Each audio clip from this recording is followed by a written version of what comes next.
Everyone, जैसा कि आप सभी जानते हैं, हमें सभी वर्कर्स की एबीपीएस इनेबल करना है। एबीपीएस इनेबल करने के 3 स्टेप होते हैं: आधार सीडिंग, आधार ऑथेंटिकेशन और एनपीसीआई मैपिंग। अगर हमें किसी ग्राम पंचायत या विलेज के लिए ये जानना है कि किन वर्कर्स की आधार सीडिंग और आधार ऑथेंटिकेशन नहीं हुआ है, तो ये हमें जीपी लॉगिन और ब्लॉक लॉगिन से जान सकते हैं। जीपी लॉगिन पे हम ये D1 मॉड्यूल में जान सकते हैं।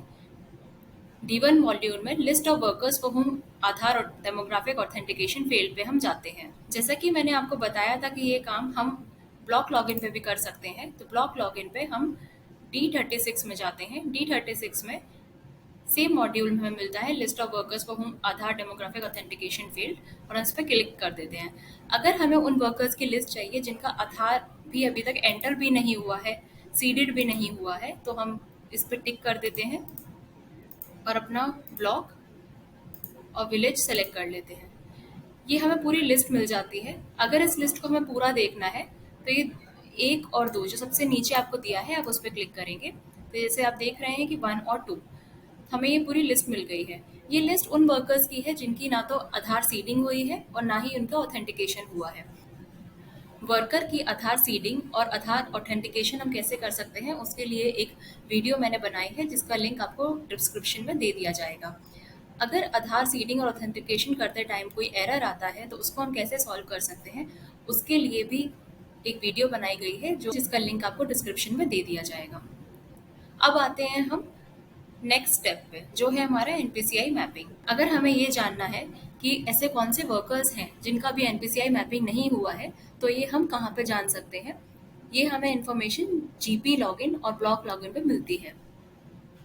जीपी लॉगिन पे ये हमें D1 में मिलती है। D1 में हम जाते हैं NPCI mapper checker failed cases report.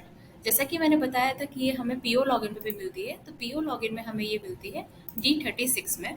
D36 में हम जाते हैं NPCI mapper checker failed cases report. यहाँ पे एक्टिव वर्कर्स ऑलरेडी मार्क है। पंचायत सेलेक्ट करते हैं, अपना विलेज सेलेक्ट करते हैं, ऑल विलेजेस भी कर सकते हैं, और फिर हमें ये लिस्ट मिल जाती है। इस लिस्ट को अगर आपको पूरा देखना है तो आप सबसे 2 नंबर पे जाइए, या फिर आपको जितने भी नंबर यहाँ पे दिख रहे हैं नीचे, आप उधर क्लिक कर लीजिए। इसमें आपको 2 रीजन मिलते हैं, डिसेबल फॉर डीबीटी या फिर नेवर इनेबल्ड फॉर डीबीटी। इसका मतलब होता है, डीबीटी मतलब होता है डायरेक्ट बेनिफिट ट्रांसफर। इसका मतलब होता है कि आधार को डिसेबल कर दिया गया है एनपीसीआई के लिए, या फिर आधार को डिसेबल कर दिया है डीबीटी के लिए। तो इसमें बेनिफिशियरी को 2 काम करने होते हैं। पहला, उनको अपने बैंक में जाना होता है और बैंक ऑफिशियल को बोलना होता है कि उनका जो एक्टिव खाता है उसको आधार से लिंक कर दें, और दूसरा, उनके खाते को डीबीटी या फिर एनपीसीआई या फिर एबीपीएस इनेबल कर दें। इसके लिए कई बार बैंक वर्कर से एक कंसेंट फॉर्म भी भरवाती है, जो कई बार भरना भी पड़ता है।